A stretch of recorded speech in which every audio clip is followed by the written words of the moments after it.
Bonsoir à tous, bonsoir à toutes les merengues, j'espère vous retrouver au meilleur de votre forme. Demain, le Real Madrid qui va devoir affronter Las Palmas à l'extérieur. Un Real Madrid qui est obligé de remporter la rencontre et d'empocher les 3 points puisque le FC Barcelone a réussi à réaliser un bon match et finalement s'imposer face au Rayo Vallecano. Pour ne pas se laisser distancer, le Real Madrid est obligé de gagner. Je vous laisse avec les déclarations de Carlo Ancelotti traduites en français. C'est parti, let's go!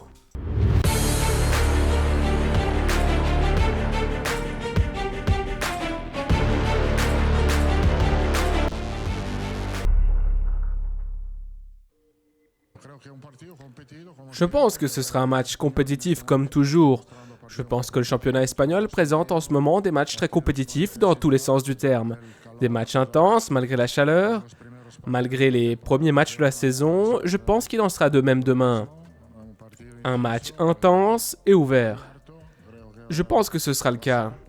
Car Las Palmas est une équipe qui veut jouer. Elle aime jouer et je pense que ce sera ainsi. L'année dernière, je pense que vous avez réussi quelque chose de très compliqué. Adapter l'équipe pour jouer sans Benzema et avec Bellingham. Cette saison, vous devez vous habituer à jouer sans Kroos et à accueillir, intégrer Mbappé. Je ne sais pas si le défi de cette année semble plus facile ou plus difficile et pourquoi. Non, chaque année le défi change parce que chaque année, l'équipe change un peu et la structure de l'équipe change un peu. C'est tout à fait normal. L'année dernière aussi, nous avons eu besoin d'un peu de temps. De plus, l'année dernière, nous avions disputé de nombreux matchs jusqu'aux dernières minutes pour s'en sortir. On aura un peu de peine cette année aussi à bien nous adapter, à adapter l'équipe et à donner la meilleure version de nous-mêmes. C'est quelque chose de tout à fait normal qui se produit chaque année. Dans le football d'il y a quelques années, les entraîneurs pouvaient se permettre le luxe un crack comme Ronaldo pouvait être libéré des tâches défensives car il avait alors cette capacité de résoudre lui seul le match. Même ses coéquipiers le savaient. Dans le football d'aujourd'hui, actuel, est-ce possible? Un attaquant peut-il être libéré de cet aspect défensif ou est-ce impossible de nos jours? Je pense que nous devons envisager la question d'une manière plus générale, dans le sens où ce que nous ne pouvons pas laisser, enfin, ce que nous devons avoir, c'est une équipe compacte. Pour avoir une équipe compacte, le travail des attaquants est très important, tout comme le travail des défenseurs. Car l'équipe est compacte avec les 2 dernières lignes, qui sont les attaquants et les défenseurs. Si l'attaquant met la pression et la défense ne remonte pas, il n'y a pas d'équipe compacte. Et si la défense recule et que l'attaquant ne se replie pas, il n'y a pas d'équipe compacte non plus. Il s'agit d'une question plus générale que celle des individus ou des lignes. Vous avez dit en 2014 que lorsque vous aligniez Cristiano, l'équipe partait à 1-0. Pensez-vous que ce sentiment peut se répéter, cette sensation avec Mbappé, dont vous avez dit l'autre jour de rester tranquille car le but viendra? Pas seulement Mbappé, mais aussi Vini, Rodrigo, nous avons beaucoup de ressources devant.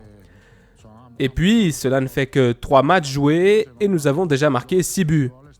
Même si l'équipe n'est pas encore à sa meilleure version, à son meilleur niveau. Je pense donc que le problème des buts ne se posera pas. Et d'ailleurs, il ne s'est jamais posé. Parfois, avec des attaquants très forts, comme à l'époque de Cristiano ou comme aujourd'hui, et parfois même sans de réels attaquants, comme l'année dernière. Parce que tout le monde avait très bien travaillé. Demain, le tirage au sort de la nouvelle Ligue des Champions dans le Real Madrid est le champion en titre. Ce nouveau format vous plaît-il? Eh bien, la vérité c'est que je n'ai pas d'opinion parce que nous n'avons jamais joué une compétition de ce type. Nous devons simplement être patients. Nous pourrons évaluer ce nouveau format l'année prochaine. Je pense que parfois, quelque chose de nouveau peut être bon pour la compétition et pour tout le monde. Ce que nous avons du mal à comprendre, comme je l'ai dit, c'est qu'ils augmentent le nombre des matchs. C'est un peu plus compliqué au niveau du calendrier. J'ai l'impression que cette année, on demande à Tchouaméni de tout faire. Je m'explique. L'année dernière, quand il n'y avait pas de défenseurs centraux, de par ses caractéristiques, c'était ce qui vous convenait le mieux. Et il a joué plusieurs matchs à ce poste. Et cette année, il semble que ce soit les supporters qui lui demandent de remplir un rôle pour lequel il n'a pas signé, qu'il soit le meneur du jeu du Real Madrid après la perte de Toni Kroos. J'aimerais savoir ce que vous lui demandez exactement et si ça a changé par rapport à la saison dernière. Eh bien, je pense que Tchouaméni est un joueur fondamental pour nous parce qu'il a des caractéristiques qui sont très importantes pour nous. Évidemment, je ne demande pas à Tchouaméni d'être Kroos. Tout comme je ne demandais pas à Kroos d'être Tchouaméni. Chacun a ses caractéristiques et doit les exploiter sur le terrain. L'équipe doit profiter de ces caractéristiques qui sont très très importantes pour nous. L'autre jour, j'ai été surpris de vous entendre dire après le match que cela n'était jamais arrivé en 40 ans, mais que vous auriez aimé qu'un joueur fatigué lève la main pour vous faciliter la tâche au moment de faire les changements. Je sais que vous n'allez pas citer de nom, mais est-il vrai que cela vous a déjà fait réfléchir? Parler à quelqu'un, lui dire « Hey, j'ai vu que tu étais fatigué et je préférerais que tu me le dises. » Ou est-ce simplement un commentaire dont vous nous avez fait part? Non, c'est un sujet dont j'ai discuté avec les joueurs tout simplement. Il ne s'agissait absolument pas d'un avertissement à qui que ce soit, comme cela a été interprété. Tout comme il ne s'agissait pas d'un avertissement à l'équipe, même après le match de Majorque. J'ai parlé d'eux, d'un sujet qui me semble important, comme je vous l'ai exprimé. Mon opinion sur le match contre Majorque sans mettre le doigt sur qui que ce soit, sans pointer le doigt sur qui que ce soit. Il s'agit simplement d'une évaluation que nous faisons, rien de plus, et parce que je pense que nous sommes les plus critiques envers nous-mêmes pour essayer de trouver la meilleure solution possible toujours. Nous sommes face à une longue saison, beaucoup de matchs. Comment allez-vous gérer les repos? Allez-vous en parler aux joueurs avant? Trouvez-vous que c'est une mission difficile de leur faire accepter de se reposer? Comme je l'ai dit, nous avons beaucoup de ressources pour voir à quel point les joueurs sont fatigués. L'idée est de ne pas faire beaucoup de changements avant la première pause et après la première pause. Je pense que lorsque la Ligue des Champions commencera, nous aurons un programme plus chargé. C'est à ce moment-là que nous pourrons envisager de faire tourner un peu l'équipe. Ces derniers jours, nous avons vu Barcelone inscrire Dani Olmo, profitant de la blessure de Christensen, un joueur qui allait être absent pendant 1 mois. Ensuite, ils ont dit que c'était 4 mois et ont obtenu le feu vert de la Liga. En tant que partie concernée par tout cela, parce que vous êtes en concurrence avec le Barça en Liga et que vous battez pour le titre, qu'en pensez-vous? Moi, il me semble que c'est une très bonne question qu'il faut poser à la Liga, sachant que nous respectons tous les clubs, tous les joueurs et tous les preneurs de décision. Au-delà de ce que nous voyons de vous sur le terrain avec Kylian Mbappé, comment l'aidez-vous dans cette phase d'adaptation et si vous considérez qu'il est dans une phase d'adaptation maintenant au Real Madrid?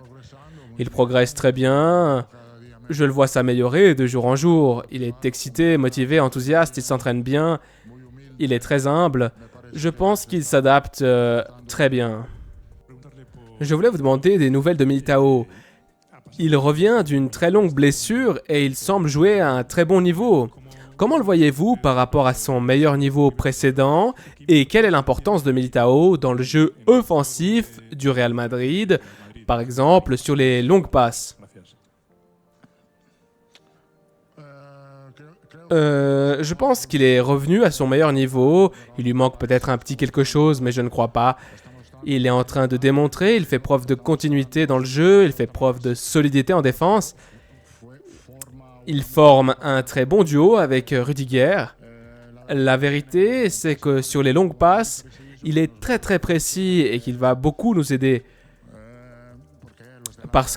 Car nos attaquants sont très rapides. C'est aussi dans ce sens que nous devons nous adapter davantage à un jeu vertical. Mais c'est juste une question de temps. Nous terminons le mois d'août, mais demain, c'est déjà le 4e match du Real. Cela fait déjà 2 blessures, Bellingham et Camavinga. Hier soir, à Vallecas, nous avons vu qu'un joueur du Barça, Marc Bernal, s'est également gravement blessé. Pensez-vous que ce nombre de matchs ainsi que la chaleur qui règne actuellement sont des facteurs déterminants pour ce type de blessure? Et avez-vous un message de soutien pour le joueur du Barça? Merci. Bien, les blessures à ce stade de la saison, c'est ce qui arrive quand on a un calendrier très serré et quand on n'a pas le temps de préparer les joueurs à ce niveau de compétition. Le temps est trop court parce qu'il faut que tu choisisses entre les vacances des joueurs et le travail. Et vous préférez les vacances après 10 mois, 11 mois de travail, n'est-ce pas? Et donc, c'est ce qui se passe. Et ce n'est pas non plus comme si au mois d'août, l'intensité du travail diminuait. Au mois d'août, l'intensité reste la même. Je pense donc que le joueur n'est pas encore bien préparé, pas aussi bien préparé qu'il pourrait l'être en novembre ou en décembre, et qu'il se blesse. Évidemment, chaque joueur qui se blesse est un problème pour tout le monde. C'est également triste, de la tristesse, parce que tout le monde, toutes les équipes, veulent jouer avec la meilleure équipe possible, et nous voulons jouer contre les meilleurs adversaires. En théorie, Fede Valverde n'est pas un joueur destiné à marquer beaucoup de buts, mais cette année, il en a déjà marqué 2, en 3 matchs. Il y a quelques années, vous aviez parié sur lui, ou parié avec lui. Avez-vous envisagé des paris pour cette année? Vous provoque-t-il d'une manière ou d'une autre? Oui, j'ai parié sur 30 buts cette fois. Nous verrons bien s'il y arrive. Non, évidemment, il s'agit d'une blague. Je pense que ce que fait Valverde, c'est qu'il progresse, qu'il prend chaque jour, chaque match, toujours plus d'importance dans cette équipe.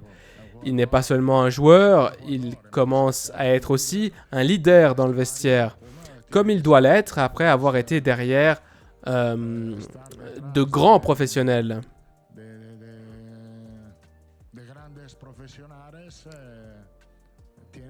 Il doit prendre la place de Toni Kroos, de Casemiro ou de Nacho. Il est très important pour nous d'avoir une atmosphère, une ambiance propre, saine, sérieuse et motivée, afin que ceux qui partent soient remplacés de la meilleure façon. Et Valverde en est un exemple. On dit qu'un attaquant vit des buts, ou en grande partie des buts. Donc je voulais savoir comment il le vit, comment il se sent maintenant, Kylian Mbappé. S'il est frustré, s'il est malheureux, s'il est beaucoup plus déterminé à changer cette situation. Et si vous êtes inquiet, et aussi quels conseils, quelles conversations avez-vous avec lui pour changer un peu cette situation initiale? Merci.